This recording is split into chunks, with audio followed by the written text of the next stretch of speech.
What's up, everybody, and welcome in. This is FST Fantasy Sports Today. My name's Matt Striker. His name's Joe Pisapia. We've got everything you need across the sports landscape really quickly at SportsGrid, at SportsGrid TV. Those are our social media handles. We're going to be talking about a lot. You don't want to miss out. Before we get onto the baseball diamond, we're going on to the football gridiron. Joe, a hellacious wave of activity over the last 72 hours or so.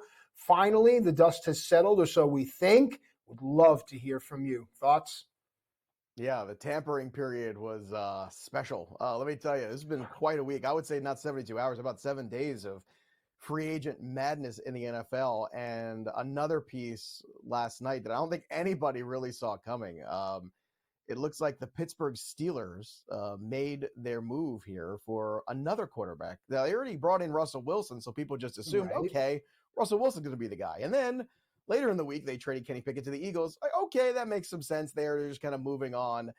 And then the bomb drops yesterday at around, 6:30, 7 o'clock, that Justin Fields is on his way. And not for much, which is fascinating because basically, they gave up a 6th-round pick, which can become a 4th-rounder next year, and that's it. So Justin Fields heading to the Pittsburgh Steelers, but apparently they're telling us Mike Tomlin says Russell Wilson's going to be the starter. Okay, explain that to me, because Russell Wilson could be a decent present quarterback, but the future, clearly, if you're making a move like this for Justin Fields, is you think he could be your future quarterback. And don't you want the future to start now? If you're the Pittsburgh Steelers and you're looking up at the Bengals and you're looking up at the Ravens, it'll be really fascinating to see how this shakes out, especially from a superflex standpoint. I could see Justin Fields still being drafted ahead of Russell Wilson, with just the fantasy expert community starting to think, look, I'm going to play the long game here, not the short game. But Fields moving to Pittsburgh is certainly one that's going to have a lot of people talking for many months ahead, Matt. Joe, a lot of people on social media are starting to come out asking the questions, is this transitory? Can this be Pittsburgh's intention is actually to move Fields on and get something else? Because you're right. I don't see how anyone in their right mind is going to say that Wilson starts over Fields. It just does not seem to be the logical case. I understand cognitive dissonance prevails in our society, but could that be the case? Could Pittsburgh be using this as a chip? Maybe. It's not impossible. But it begs the question, if you're the Bears and that were the case and you could have gotten more, then why didn't you get more? I guess that's my bigger question. I'm looking at the Giants right now and saying, where were you in this? If you're not happy with Daniel Jones, well, Justin Fields is the perfect thing to go out there and be aggressive. And you're telling me, as a Giants fan, you're sitting there and you wouldn't have given up a 4th-round pick or even a 3rd-round pick next year just to see what Justin Fields might be? Now, I understand from the cap perspective, things get a little dicey there, but what's so great about this for Pittsburgh is that they have Wilson on the cheap and they got Fields on the cheap. So they put themselves in a good position here for the next season and change to really make a good evaluation of this. But, they did trade Deontay Johnson, so a little, one less weapon there to deal with. We'll see what they do in the draft. There's still plenty of time left here. But that wasn't the only big move, too, especially the only quarterback move. Kirk Cousins moves on from Minnesota to the Falcons. And this is great news for the Falcons, who were clearly a playoff team. Matt knows last year, I was very much in on the Falcons to win this division, and I think they would have had they had anything resembling a decent quarterback. And unfortunately, they did not. So now there's an opportunity here where you are now giving birth again, rebirth, resurrection, if you will, for Drake London, for Kyle Pitts, Bijan Robinson. What an offense this could be. The defense is already pretty solid. Offensive line is very good. All they needed was the quarterback. They have a veteran quarterback here. This is a great situation if he can hold up. By the way, there are multiple Kohl's locations in the Atlanta area too. So Kirk Cousins will have a lot of opportunities to shop for a lot of cool threads for all those post-game press conferences when they get into the playoffs. That's right. I'm in already on the Falcons. I already bet them to win this division. I love this move. And look, it's probably too late now to buy Kyle Pitts, to buy Drake London. That window is now shut, but in redraft, you're looking at 2 guys who could really see a big bounce back in their potential. Also bounce back potential, Derrick Henry, who is now 30, but still Derrick Henry physically, I think we can all agree, is special. He is now going to the Baltimore Ravens, which is ironically in December and January where I predicted he would end up, and he ended up there. And that is great news for his fantasy value. Henry can hang on for at least one more year here. You're talking about a couple years ago, Melvin Gordon being useful in this offense. Mark Ingram being useful in this offense. Think about some of the names we've got. Now you're getting Derrick Henry, another veteran running back. This makes a lot of sense. I think, you could say that they struggle around the goal line. This is going to be Baltimore running the football, playing defense, not letting Lamar have to do too much necessarily to, put too much on his shoulders, because I think we've seen some of the big games that's a problem. But this is a very important move for them. From a fantasy perspective, it continues to keep Derrick Henry's value very strong. Mm-hmm. I would still say he's a strong second-round selection at this point in this offense, especially in standard leagues. They're going to get him the football. Yes, he's an older running back. He's also special in terms of his size and his durability. And, much like Adrian Peterson, some running backs are just built differently. Henry's one of these guys that's built differently, so I'm not as concerned with him. And then Saquon Barkley, Matt, another guy, changing addresses, going down 95 a little bit, going from the Giants to the Philadelphia Eagles, a division rival. The Eagles had a really good offseason week so far, accumulating draft picks, accumulating talent, fixing a lot of ills on defense and on offense, bringing back C.J. Gardner-Johnson, bringing in Devin White, another great player on defense. But the Philadelphia Eagles bring in Saquon Barkley. This is really intriguing because when Kelsey retires, Matt, now that Kelsey's out of this scenario, maybe that brotherly shove isn't something we see quite as much. They need somebody else around the goal line. Do you think this might be a really good scenario for Saquon Barkley to continue to thrive in this Eagles environment and maybe get some more goal line touches as well? I once worked for a man who had a sign above his desk that said, "If you're not growing, you're dying." And I thought about that a lot. The Eagles understand how they have to grow. Otherwise, the choice would be to die. And I think it's a great move. Overall, though, I think running backs changing teams and stuff still doesn't change the running back for a majority of them. But it also says a lot about the incoming class of running backs as well, does it not? It does. I think it really tells you one big thing, which is I don't think the league recognizes this class as a scouting class that you're really excited about. So don't overpay for that grouping. When you get to, your fantasy drafts, your dynasty startups, your rookie drafts, all that happens there. Don't overpay for these running backs because the league is telling you they'd rather have retread guys. They'd rather give another guy a second or third chance, like Josh Jacobs a second chance or a third chance for DeAndre Swift, who you saw also move to Chicago. So don't overvalue those moves either. Just because a running back changes address doesn't mean that he changes his stripes or becomes relatively more valuable. Austin Eckler became less valuable when he moved from the Chargers offense to the Commanders offense just by default. So understand that you just don't recycle these guys at running back especially and have them be good. Derrick Henry, Saquon Barkley, the outliers, Jacobs, the unknown, Swift, a bit of the unknown, and then guys like Eckler, I think the arrow's pointing down on his career right now. So you have to take each one of these circumstances and talk about them for what they might be and analyze them as such. But also the bigger picture, Matt, I'm glad you alluded to it, is indeed the rookie running back class and them being not necessarily star level. So factor that into your dynasty drafts and your rookie drafts in 2024. We come back, switching gears back to baseball. Bounce back pitchers of 2024 you need to draft. We'll tell you who right after this.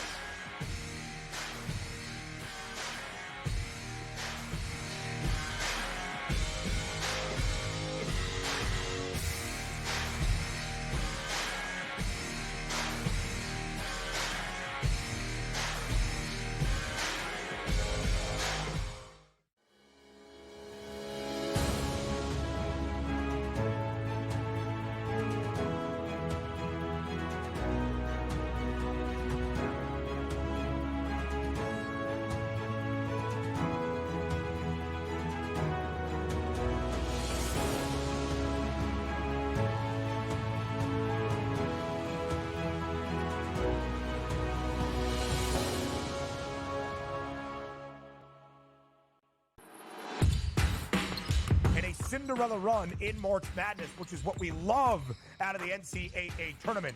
Indiana State should be in the big dance. I hope the selection committee follows. Depending on what bracket they end up on, they could really make a strong case to win the national championship. Hence why their odds keep getting shorter, and shorter. Only on SportsGrid. Unlike the last one, I don't think these managers are going to sign up for a 1-1 draw. I think the Spurs know they need to win this one. They need the full 3 points to try to get into Champions League position. But generally speaking, I find Klopp and Liverpool's approach to be much more effective, which is you disrupt those patterns of play, you get in the middle of those triangles, and you put them on the back foot. Pro League Soccer, powered by Marca. Only on SportsGrid. I'm sitting in this chair last year talking, everyone's talking about how the Mets have won the offseason and all these signings and all these players are brought in. And then, you have to deal with, injuries like I think I've never seen before. That they're really going to try to upgrade some defensively in the outfield and with Bader. And there's a lot of good things there, but the depth is what's going to be important because not everybody's going to hold up. Newswire. Only on SportsGrid. Anyone that's been to a sporting event, the atmosphere before a game, I think Game Time Decisions has that same exact atmosphere. This is our arena. This is what we do. There is going to be an energy to Game Time Decisions that you will feel night in and night out. The excitement you get when you lock your bets in, when you're figuring out what you want to do, we can zone in on the biggest games each night. I want this to be the place that people come to before the games start so they feel as ready as possible to lock in their cards. We are going to hit every single one of those markets that you need to know about. We're going to go through every single thing, and I've got a great team behind me that's going to help me get the job done. There is not going to be a better place, I promise you, than Game Time Decisions to get that new information, react to it, and be able to then bet accordingly. We will have everything at our disposal, and we will use that to our advantage. I'm Kevin Walsh. Tune into Game Time Decisions from 6 to 8 p.m. Eastern on SportsGrid.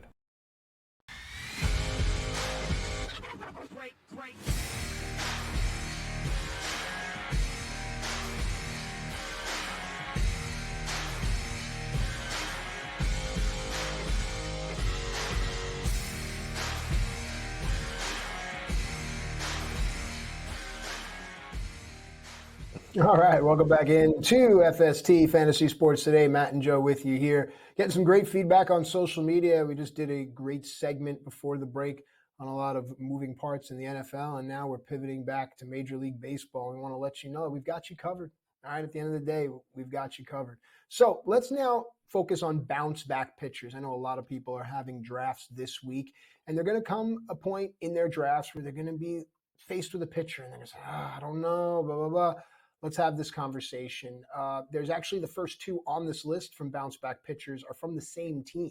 And that's why a lot of the talk about a free agent has been attached to this team because of the question marks surrounding their pitching staff. Joe, take it away on Hunter Brown and the Houston Astros. There's two pitchers on this list from the Houston Astros. The first one is Hunter Brown. And I think Brown is a player that I know I was very excited about last year, and so were you. And sometimes this happens where things don't go well. The ERA was up to 5, and Hunter Brown struggled last year. You look at the projections for this year. Again, he's going at ADP of 174, projecting him at 163 Ks, a 3.94 ERA. That's a pretty big jump. I think there's room for even more, a whip of 128. Hunter Brown is a unique case because at 25 years old and the path that he's been on, this is a unique opportunity where his draft capital has fallen. You might be able to buy low on him.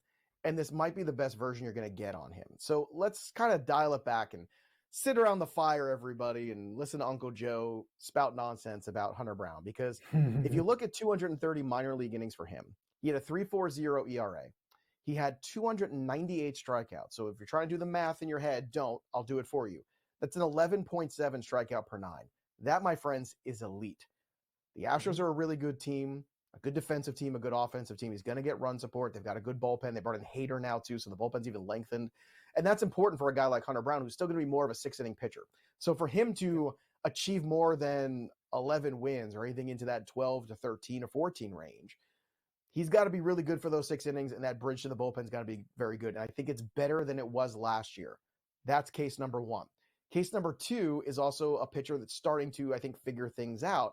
And if you look at a guy in his path to the major leagues, he did struggle with the walk rate earlier in his career. Eventually, he did right that ship in AAA not that long ago, where he shaved that walk rate down from 5.3 to 3 walks per 9.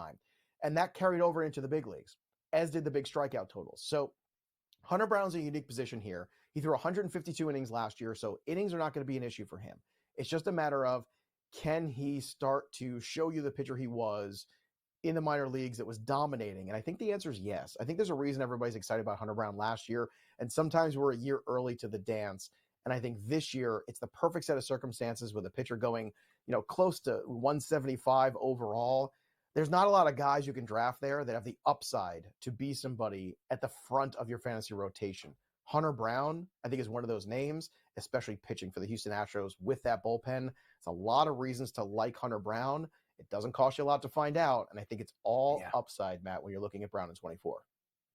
Yep, I'm in on Brown as well. I do expect there to be a positive movement and him to become what Joe's numbers outlined him to be. This next pitcher, though, I'll say I'm on the fence, and that's Christian Javier. And it's the second player from this same team. So when you look at the ball club overall for Houston, Brown, Javier, Valdez, but after that, there are some question marks. Enter Blake Snell, maybe? I don't know. But Christian Javier, your thoughts?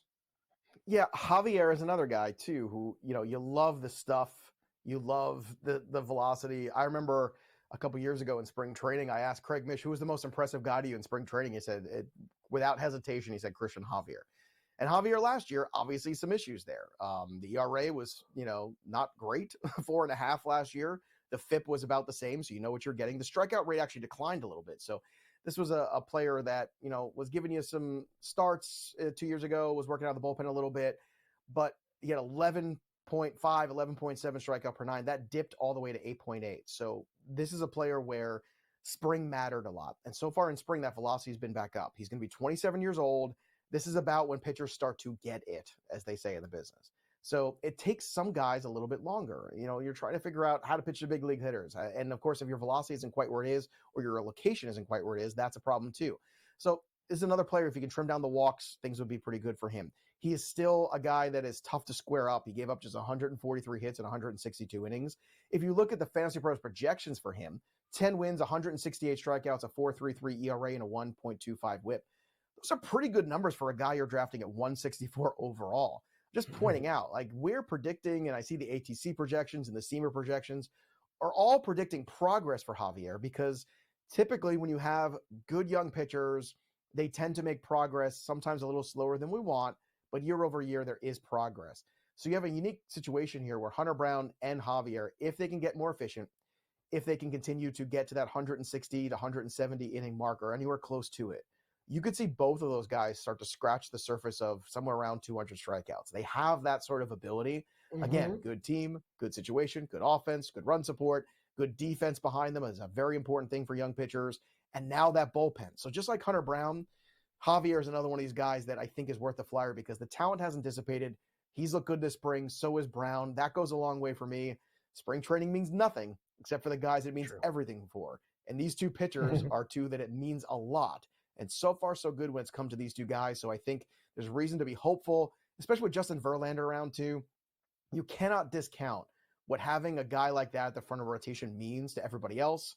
Framber Valdez is there. There's no pressure on these kids now, especially with Verlander there, who is a wealth of knowledge. If they could sit under that tree the way Garrett Cole did with Houston, the way back in Detroit where Justin Verlander was there and Max Scherzer did, there's opportunity for these guys to take a big step. And Verlander was the key for all those young pitchers who are just like these kids we're very excited about, taking big leaps forward. Scherzer did it. Cole did it. I'm not saying Brown and Javier can be those guys, but can they be a notch below? They might be, and it might be as early as this year. Great setup for this next pitcher, talking about that learning tree, if you will, because this next veteran pitcher goes to a team that clearly has postseason aspirations. All do, but this team has realistic postseason aspirations and then some. But it hinges on a lot of their young developing arms. So let's talk about Chris Sale now with the Braves. Slots in as a 3. And from Chris Sale's own mouth, he said, as a 3, the pressure's off. He could stink up the joint and it won't matter. But he knows, and we know, that's not going to be the case. I think Chris Sale's presence on this team means a lot based off of his tenure in the league, as well as a lot of other things, Joe. I think he could make or break this team because I don't feel great about Charlie Morton this year. And if Chris Sale isn't great, all of a sudden, what do we always talk about, Matt, in season? Like, if you don't have that guy in that third spot in your rotation who gives you a chance to win every fifth day, you're looking at a 500 baseball team. Now, Chris Sale last year, what you take out of the positives is that, well, the strikeout rate was still pretty good. 125 Ks in 102 innings. The ERA ballooned to 4.30. He had a lot of injuries. The walk rate was still low, just 29 walks last year. So if you look at the projections, 10 wins, again, he can go for 15 if things break right. 169 strikeouts. Again, it could be a lot more if he gives you enough innings. But these are good projections because Chris Sale has had so many different weird injuries, not just arm injuries over the last few years. And this is a pitcher too that, is had some tread on the tires and some age. So Sale, I'm willing to take a shot on. But again, in this range, I still prefer Michael King. I still prefer Bailey Ober, Cole Reagans, all those guys over Chris Sale. But watch that, because some people will see Chris Sale and want to go and dance with the old guy instead of maybe pivoting. Another guy going in that 130 range too, I want everybody to pay attention to, is Shane Bieber, also looking healthier. It's not that long ago where Shane Bieber was one of the best fantasy pitchers in baseball. Yeah. This year, those 2024 projections look pretty good. 10 wins, 166 strikeouts, 3.78 ERA, a 1.21 whip. I think he has an opportunity to outperform all of those numbers if things break right for him. He's not that far removed from being a guy, in 2022 at 198 strikeouts and a sub-3 ERA with a 1.04 whip. Bieber has ace-like potential, and when you're trying to throw darts in the 120 range or 130 range of pitchers, again, I think I throw the dart on Shane Bieber, who's a bit younger than Chris Sale, despite the fact that Sale's in a great spot. But both of these guys you can make a case for. If you are hitting offense early to look to make up ground at pitching, all four of these names should be on your radar. We come back, more fantasy baseball breakout hitters on FST when we come back.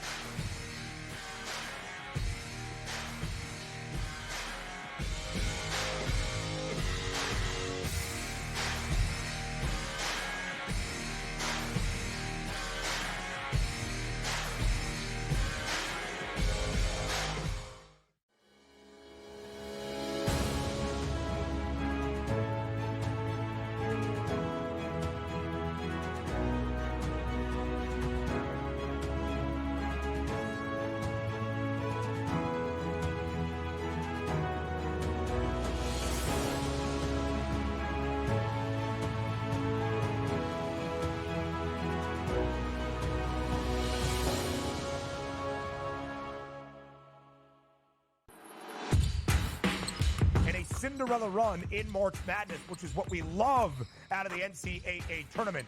Indiana State should be in the big dance. I hope the selection committee follows. Depending on what bracket they end up on, they could really make a strong case to win the national championship. Hence why their odds keep getting shorter, and shorter. Only on SportsGrid. Unlike the last one, I don't think these managers are going to sign up for a 1-1 draw. I think the Spurs know they need to win this one. They need the full 3 points to try to get into Champions League position. But generally speaking, I find Klopp and Liverpool's approach to be much more effective, which is you disrupt those patterns of play, you get in the middle of those triangles, and you put them on the back foot. Pro League Soccer, powered by Marca. Only on SportsGrid.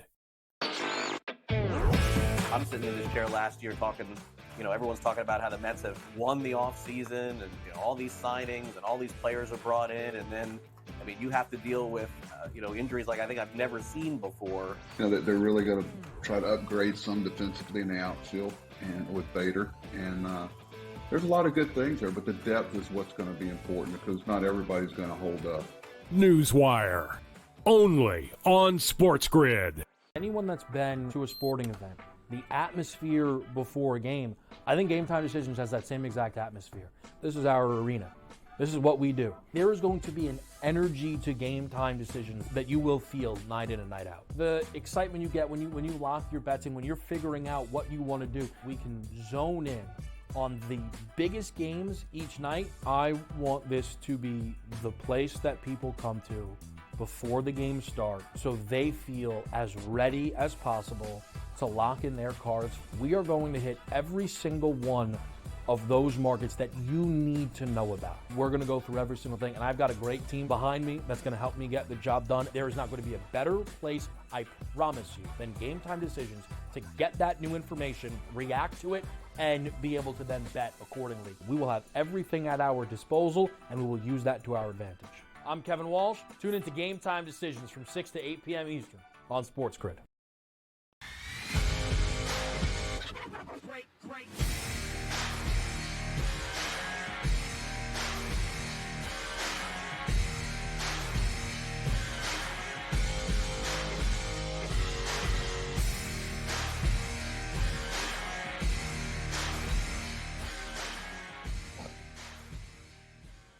All right, welcome back into FST Fantasy Sports Today. Matt Striker and Joe Pisapia with you here, getting you ready for the upcoming baseball season any way you want it. Season-long DFS, straight-up wagering, whatever it is.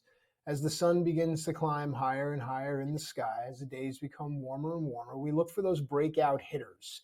And right now, Joe, we're going to start this segment off with a player that I firmly believe, had he not gone down early last season, the team upon which he plays would have been there in the end. Now that he is healthy, along with, I think, the best kept secret in baseball, hitting probably, I would say, just right before him or after him, I think O'Neill Cruz and the Pittsburgh Pirates are poised to be fun. The player I'm referencing was Brian Reynolds. We'll look at how the lineup shakes out, but O'Neill Cruz healthy. Oh boy, Joe, take it away. Yeah, unfortunately, that injury last year derailed his career, his 2023, not his career. Thank good. Sorry about that, everybody. Take a deep breath. Sorry, Everything's fine. The ankle injury of 2023. I mean, 9 games. That's all we got out of O'Neill Cruz last year, which is very disappointing. He's going to be 25 years old this year.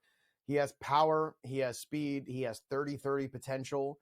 I think it's going to come with a 240 or 230 batting average. I'm just saying, keep that in mind. If you look at the minor league numbers for him, batting average, was 275 hitter, but so far in the major league level over 98 games, he's hit just 237. So lower your expectations there. He's also going to strike out too much. He had 126 strikeouts in 2022 in 187 games. So he reminds me a lot of Elly De La Cruz. Very similar in terms of statistically what you're looking at. Guys with big power, big speed, big strikeouts, low batting average. The only difference is O'Neill Cruz is going a few rounds later, several rounds later. Same position too, both qualify at shortstop. Now Elly qualifies at third base as well, so you get the position flexibility, but it's a better lineup, better ballpark factor. Some things why you like Elly more. But I think when you're looking at those salary cap formats where you're bidding on players, it makes a lot of sense to pivot from Elly De La Cruz to O'Neill Cruz, because statistically speaking, if you can save $10 in that budget by switching your cruises, then maybe that is the better way to go. And I think then that money can be spent on more pitching or get spread it out however you want. So the Pirates are starting to put things together. The Pirates last year were showing you they're not going to be the doormat anymore. They're starting to trend back in a good direction, which is good for baseball. It's a great ballpark. It's a great fan base. Yeah. But at ADP of 67, looking around the other players that are being drafted in that range, he offers you a lot of power speed combination. Jazz Chisholm going ahead of him. I would still take Jazz Chisholm. I would take Grayson Rodriguez ahead of him, who's going right around there. Alex Bregman is safer, but if you have a safe start to your team, O'Neill Cruz is interesting, especially in the roto formats, especially in head-to-head roto because of the stolen bases. Bregman's not going to give you that, but Cruz is. It's going to hurt your batting average, but then again, you take 25, 30 points less in batting average to get those 30 stolen bases. I think the answer is probably yes in that regard. So he's going in a sweet spot where I think it makes sense for the return on investment. The breakout potential is there. The lineup is getting better. As you mentioned, Brian Reynolds is a really good player hitting around him too. So O'Neill Cruz makes a lot of sense there.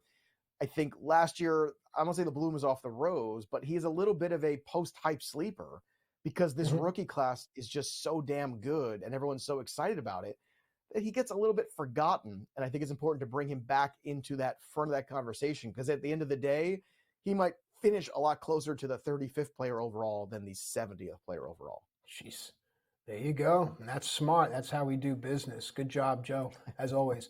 Okay, now let's go to a team here that if Ceddanne Rafaela makes a team, it looks like he's going to, then they have Rafaela, they have Duran, and they also have Tristan Casas. I'm talking about the Boston Red Sox. With the Garrett Cole injury we talked about at the top of hour one, that division's wide open now. Now, the Sox do have some pitching questions which they need to answer, but Casas could be a breakout hitter. Joe, more on Tristan Casas. He could, and he could move up this batting order too. Right now, he's slated to hit 6th, and some might say, well, he broke out last year. I don't know if he broke out last year. I'm looking at the numbers, and I think that he showed you what he could be. He did have 24 home runs in 132 games, 65 RBI, 66 runs scored, hit 263. The projections for him on 2024 look like this: 27 homers, 81 RBI, 78 runs scored, a 258 batting average. I think there's room to cross the 30 home run plateau with Casas, and that would be a true breakout season. If the Red Sox are better than we think, they still have Rafael Devers. They've still got a player that I love in Jarren Duran. Trevor Story is the big question mark. What you get out of Trevor Story, I'm still very skeptical on that. But I think he has a chance to outperform these projections. Same to O'Neill Cruz, right? Cruz is projected to be a 2020 guy. But there's a universe and a range of outcomes where he takes off as the season continues on and he could become a 30-30 guy. Now, Costas isn't going to give you stolen bases. He's going to give you a higher batting average. He's going to give you, I think, somewhere around 30 home runs when all is said and done. It's a hitter-friendly environment. It's, I think, a team that, as we talked about before, maybe that rotation's a little better than we realize. Yeah, they lose Giolito, but it's a pretty deep rotation, and that might be the best thing in this American League East you're looking for is depth and rotation, because not everybody has it. Not even the Baltimore Orioles, especially with the injury to Bradish and Means waiting to come back from injury. So it's going to be fascinating to watch how these teams in the East get out of the gate. But Costas is one of these players, again, being drafted the 91st spot here in terms of where he is with first baseman. He is somebody that I think you can get almost more like a corner guy, or if you wait on first base, you can get him. He's being drafted on the same spot as Xander Bogaerts. I think I'd rather have Bogaerts, rather have Musgrove, but I'll take him over Spencer Steer. I would contemplate taking him over Yuri Perez, too, who is a fine young pitcher, but you are concerned about the innings. So we're talking about just investments in a vacuum. To me, Matt, Costas feels like one of these guys. It's a really safe investment. It has potential to go well over 30 home runs in 2024. Do you think that Costas can break that 30 home run mark like I do?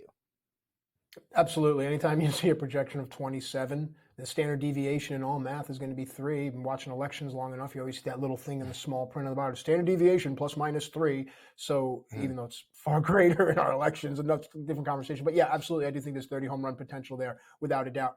Now, you mentioned about in a vacuum, and I think it's a great segue into this next player, because there are a lot of broken parts around this team. And I think while everyone's vacuuming up those broken parts, we should focus on the things that work for the New York Yankees. I really like Gleyber Torres, and I really like Anthony Volpe. And I'm going to set you loose because I believe that Volpe is one of your guys, along with Julio Rodriguez, that if people listen, they can really find the value while everyone is focusing on something else. Go. I've seen this kid play in person multiple times. Anthony Volpe's the real deal. He reminds me quite a bit of a Dustin Pedroia-esque kind of player. And he already last year had a 2020 season. Now, he hit just about 200, that was the problem. But if you dig a little deeper into that, you could see that, I mean, let me throw this out there. Last year in 23, he had a 259 BABIP, right? That's going to raise a little bit. And even if it raises to like the 280 range, he's not going to hit 200 again. He's far too good of a player for that. So he's already giving you something you covet in fantasy baseball, which is power and speed, right? 2020 player, lock it up. You look at the projections here, 73 runs scored. Well, okay, that's suppressed because where he's hitting the batting order right now, but I think that could change as time goes on. If he gives you 20 to 25 homers, 20 to 25 stolen bases, and for some reason DJ LeMahieu falters at the top of this order, I think there's a universe where Volpe's hot at some point, maybe June or July. If LeMahieu's struggling, that you see Volpe get an opportunity at the top of that order, because that's where he hit in the minor leagues. Let's not forget that. Let's not forget, too, that he was a much better player. Like, you look at the BABIP for him at AAA, before he made his debut, was 321. He's a player that's OBP has fluctuated, but again, he's still a relatively young player. So I think you give him time. He had a 348 OBP at AA, 313 in AAA, but then obviously it bottomed out last year at 283. He's a very hard-nosed player, and I think he was pressing a little bit last year. I think another year in of feeling comfortable with the Yankees, not a lot of fanfare. Everyone's talking about Soto now. I think Volpe is a player where you could see, as the season goes on, him continue to grow, continue to break out. And for a guy who 2020 is a floor last year and a terrible season, really, when you look at all the other measurables, there's nowhere to go but up. And the base is already so good, Matt, that I don't know why more people aren't investing in Anthony Volpe. And this might be the last time in Dynasty and Keeper Leagues you can get him at a discount. So take it and run. I'm one of those people, full disclosure, that do have shares of Anthony Volpe in a couple of leagues, but I foresee the Yankee fan base turning on this organization rather quickly, turning on management very, very quickly. It's going to be rough. Okay, Edouard Julien is a guy that if people are hesitant to believe you on Volpe, let me tell you that I think it was around this time last year or maybe a bit earlier where we were talking about Edouard Julien. This was it. Now here we are again. So, I mean, Joe's usually right. Take it away. My favorite spring guy last year, right? I was watching this kid hit, and all I said was, this guy's a stud. He is going to be. And look, he played with the team for a little while, got sent down because it wasn't working out, got right, came back, and was great in the second half. The projection, 72 runs scored. If he's hitting lead off for the Twins, it's going to be well over that. He's going to blow this number out of the water with that on-base percentage that he brings. 15 homers. Okay, fine, I'll take that. I think he could even hit 20. The RBIs will suffer, the stolen bases, that sounds about right to me. But forget that 244 batting average, because that's also not going to be the case. Edouard Julien is a really good player. If you go back and take a look at his on-base percentage for his minor league career, it's above 400. That is elite level stuff.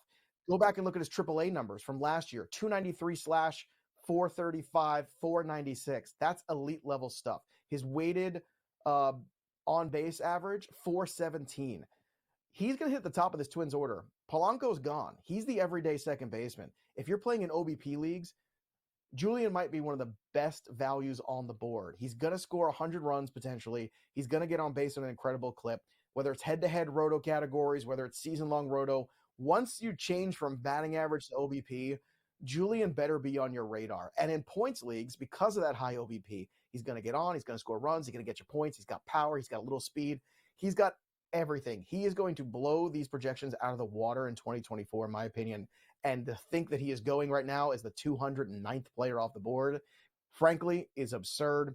Take advantage of it. Second base is not a great position in 2024, but Edouard Julien could save your bacon. When we come back, we're going to preview the NL Central right here on FST.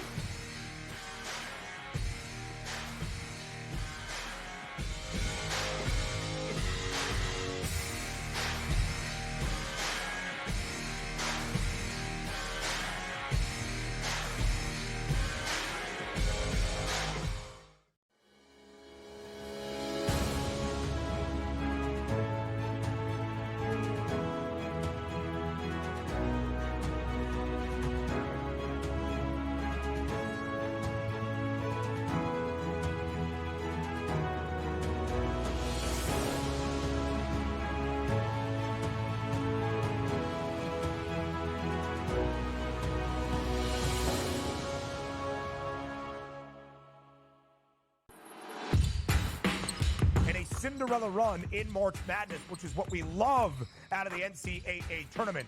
Indiana State should be in the big dance. I hope the selection committee follows. Depending on what bracket they end up on, they could really make a strong case to win the national championship. Hence why their odds keep getting shorter, shorter, and shorter. Only on SportsGrid. Unlike the last one, I don't think these managers are going to sign up for a 1-1 draw. I think the Spurs know they need to win this one. They need the full 3 points to try to get into Champions League position. But generally speaking, I find Klopp and Liverpool's approach to be much more effective, which is you disrupt those patterns of play, you get in the middle of those triangles, and you put them on the back foot. Pro League Soccer, powered by Marca. Only on SportsGrid.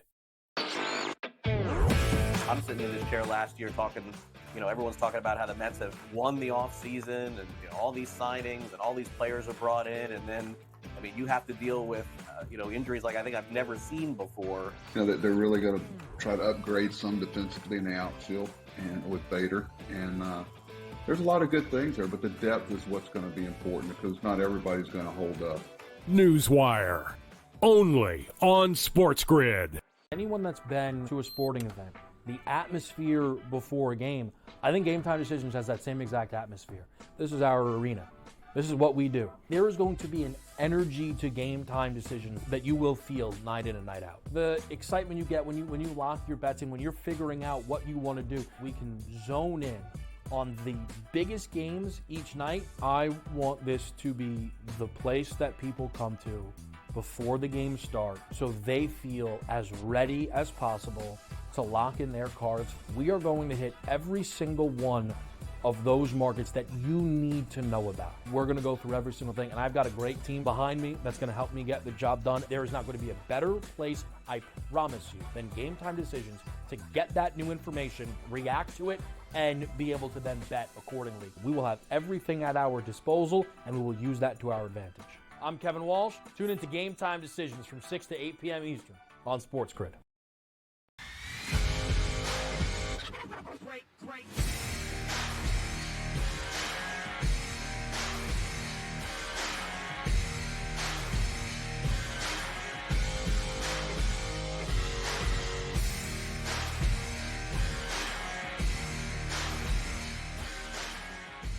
All right, welcome back into FST Fantasy Sports Today. Matt Striker and Joe Pisapia keeping things rolling here, giving you everything you need ahead of the baseball season, however way you choose to attack, season long, DFS, wagering, whatever you want to do.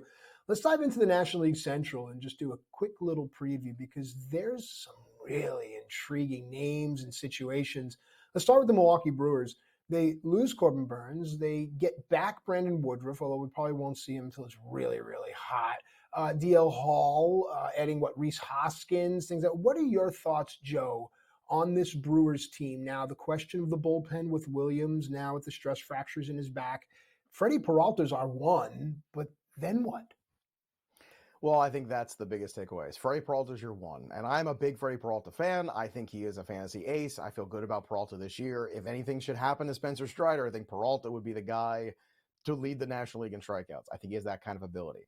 The rest of this rotation is questionable. Maybe at some point you get Ashby back. DL Hall is an intriguing piece, too, a young left-handed pitcher coming over in that deal for Corbin Burns. You got Ray, Ross, and Junis in there right now. It's not a great rotation. It's not a rotation that you look at and you say they have the depth to compete. Not right now. That's a kind of rotation, to be honest with you. If I'm the Brewers, Montgomery's still floating around there, go after Jordan Montgomery. He would be a really good stabilizing force, that number 2 guy in that rotation. And then, in a wide open Central, which it really is, the Brewers are right back in the thick of things. You love that Yelich just started to turn things around last year again, too. That's good. He is stabilized. He's never going to be that MVP caliber player that he was for that 2-year window or just off the charts. I don't think that guy exists anymore. But a good contributor and a solid player, yes. William Contreras, a guy that we loved last year. He certainly was very good last year in 2023. Reese Hoskins hasn't played in a year.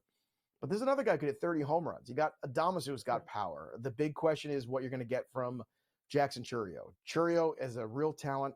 There's some experts that think he might struggle early on here with big league pitching. We'll see.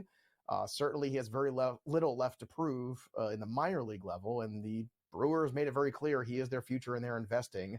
So it's very clear that this 19, 20-year-old kid is going to be playing every day for the Brewers in 2024. So it might be a bit of a roller coaster with him, but I think what you want to do with Chourio is be patient, like you have to be with a lot of these young prospects. Look at Gunnar Henderson last year, right? For those people who did not practice patience with Gunnar Henderson and dropped him or traded him by June, he was terrible. And not bad. He was terrible for the first 2 months and change of the season. Then the second half, he was absolutely brilliant. So you got to be willing to be patient in redraft leagues if you are going to put rookies on your team. Chourio's a guy that I'd rather have to put on my bench than start every week right now. You don't have that luxury in, say those 5 active outfielder leagues. But the Brewers right now feel like about a 500 team, a team that's going to have some good stretches and some bad stretches.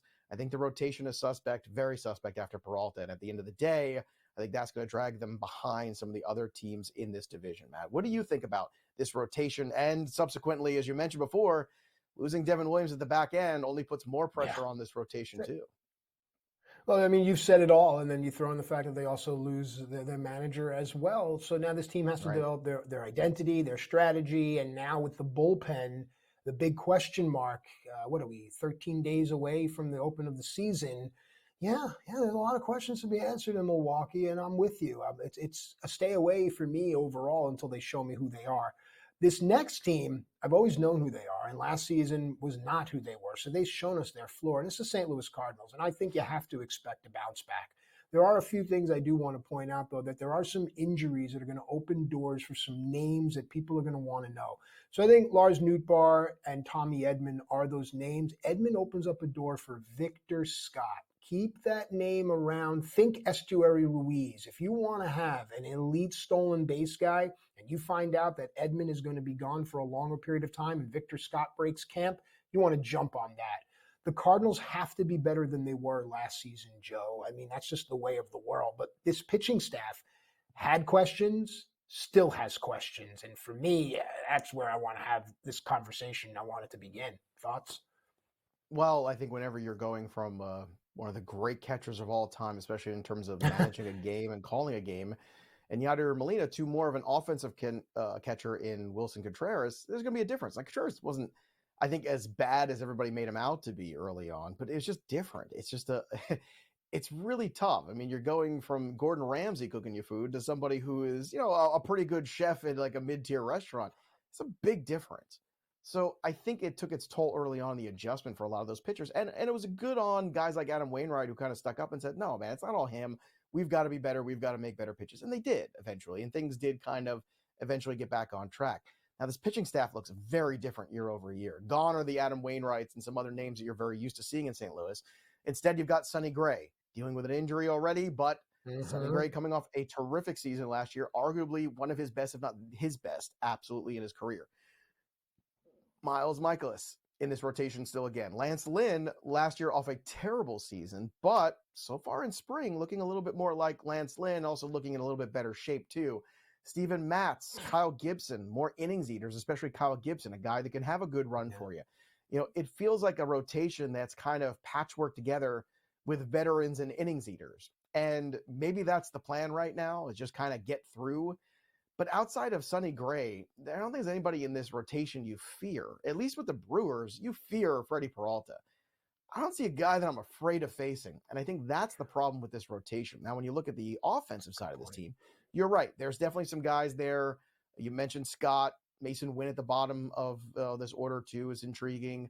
Tommy Edman, again, health is a big issue for him. Nootbaar has a fractured rib.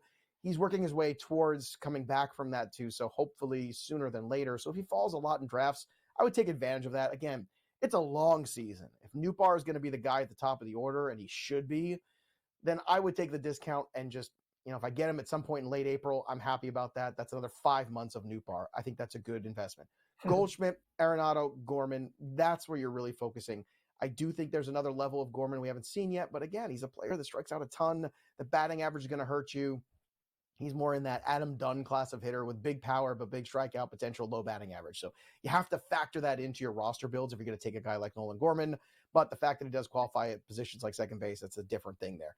Jordan Walker is the one guy I circle here on this team, because Jordan Walker, again, we were very excited last year, just like O'Neal Cruz. He struggled, got sent down, came back.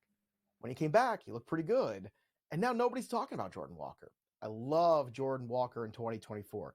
The value's off the chart.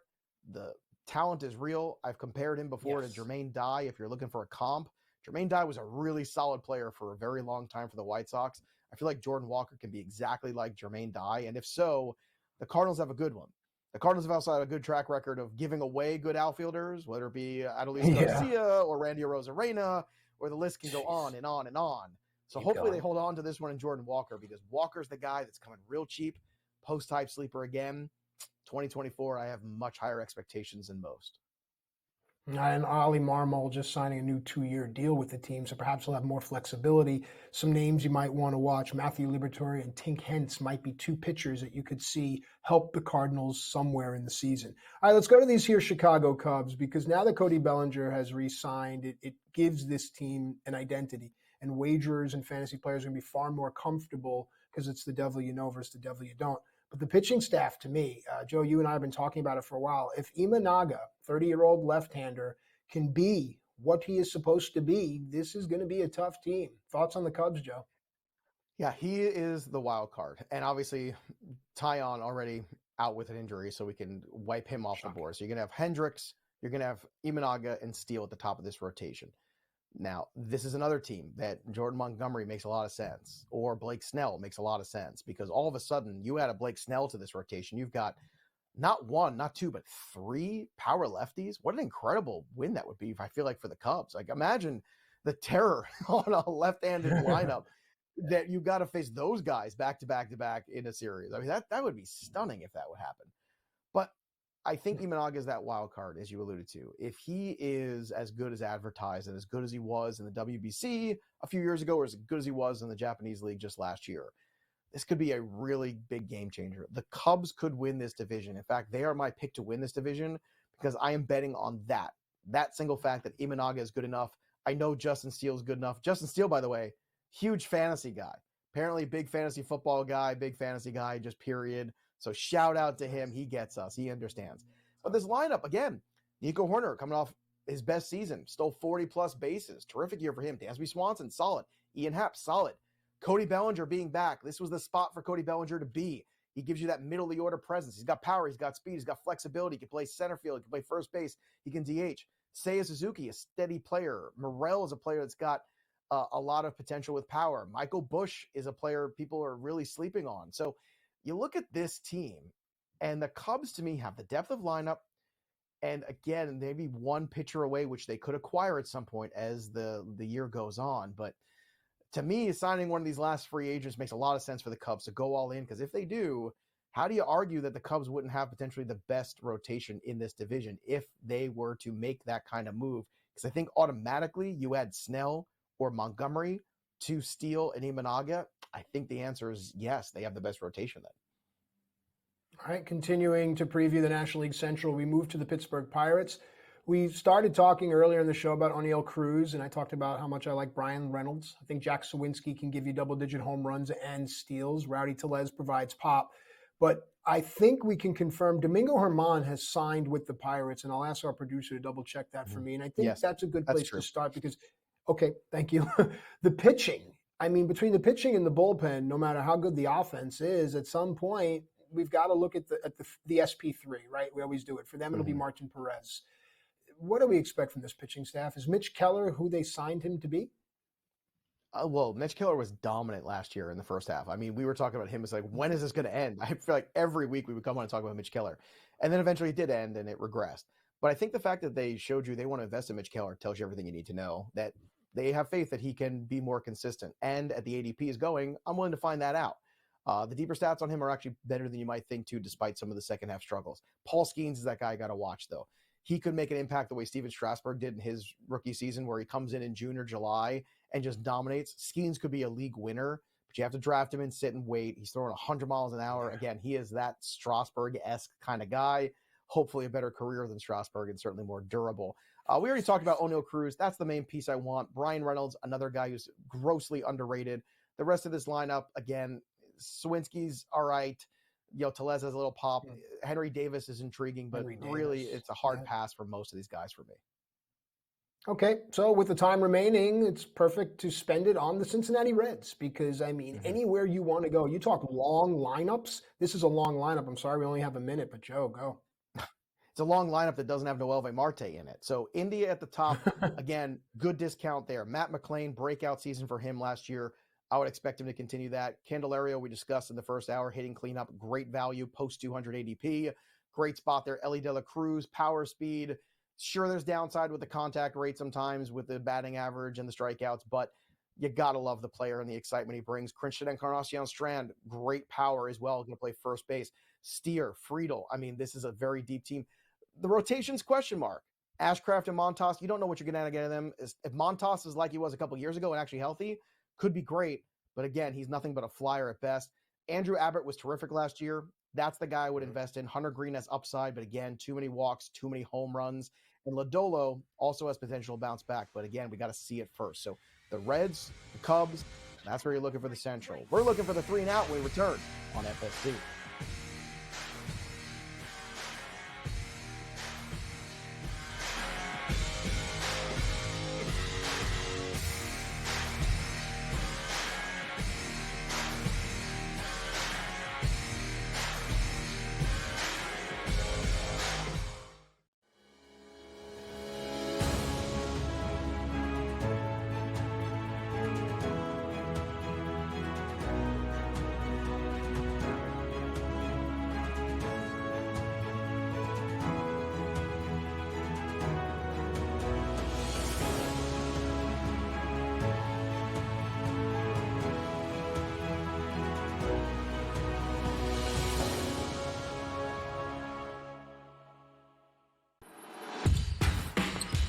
Cinderella run in March Madness, which is what we love out of the NCAA tournament.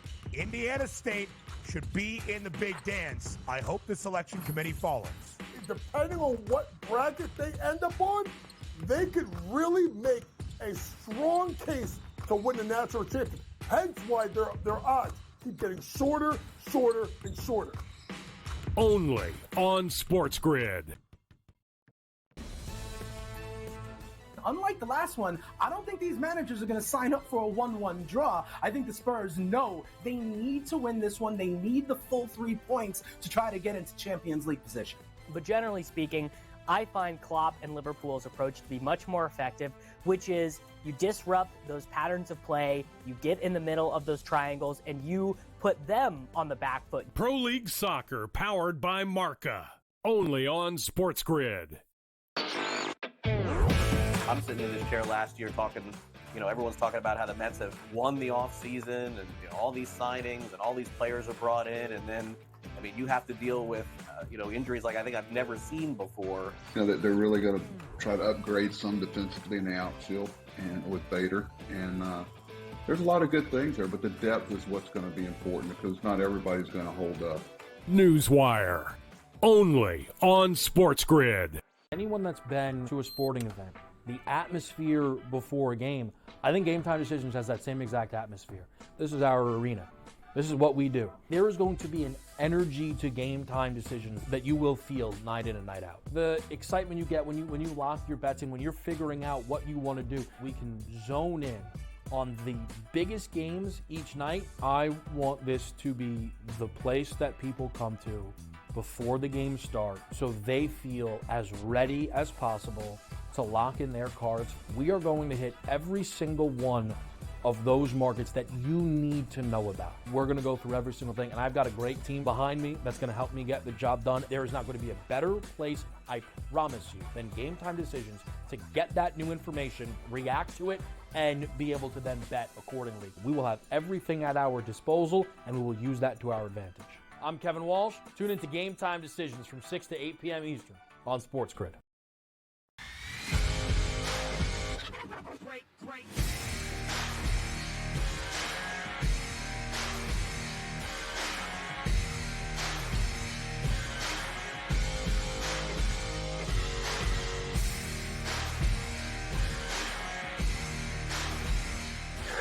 All right, welcome back into FST Fantasy Sports today.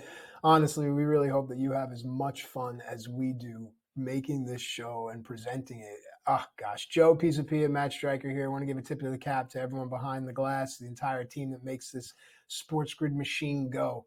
We all love sports just as much as you. And with that said, Joe, it is now time for 3 and Out. What do you got? We love sports. We love grids, charts, sports grids, the whole thing. We love it all here. We do have an amazing team, too, that did a lot of stuff on the fly for us today. And we get a little bit of everything, a little NFL talk, a little baseball. It's a beautiful time. I'm sure there's going to be a lot of college basketball talk this week. I'm just going to guess that on the channel. You're going to hear a lot of that. So I'm sure we gave you a little bit of a palate cleanser from all of that madness, so to speak. See what I did there? Madness. All right, let's take a look at some of the things we got to pay attention to as we're starting to put a button on spring training. The season's going to be here before you know it. The Yankees' health. That's number one. They can't afford to lose another starter. And we all know spring training sometimes is a fickle mistress and bad things can happen. So the Yankees have got to stay healthy here. And if I'm Garrett Cole, I'm getting that Tommy John. I'm not trying all these other things because I think it's just a waste of time. And if you come down here in June and the news is Garrett Cole is going to have Tommy John anyway, guess what? Not only do you not have him for 24, you don't have him for 25. So it could be a bloodletting in New York, a bloodbath of epic proportions for the Yankees, potentially. Yeah, and beyond. Final cuts coming soon, too. You've seen some guys already get moved on, but some rookies might be breaking camp, too, with their team. So pay close attention to that. Also, some final rotation spots to be noticed up. This is the time of year where you start to look at some of those guys that are like the Garrett Whitlocks of the world and some other pitchers that are going to be able to be those fifth starters for teams that have some upside. Go look at some of the stats guys have been putting up there from the pitching side. You want to look at strikeout to walk ratio. That's the most important thing. If guys are dominating there in spring, you might be able in deeper leagues to start picking up some of these guys. Also, it's been a very exciting spring for some of these young players too. I mean, between Wyatt Langford, Paul Skeens just this week, this is going to be a very special rookie class. And we're going to be here all season to help you with it. That'll do it for us. The story of the game goes on. From Adam Joey P. See you next time, kids.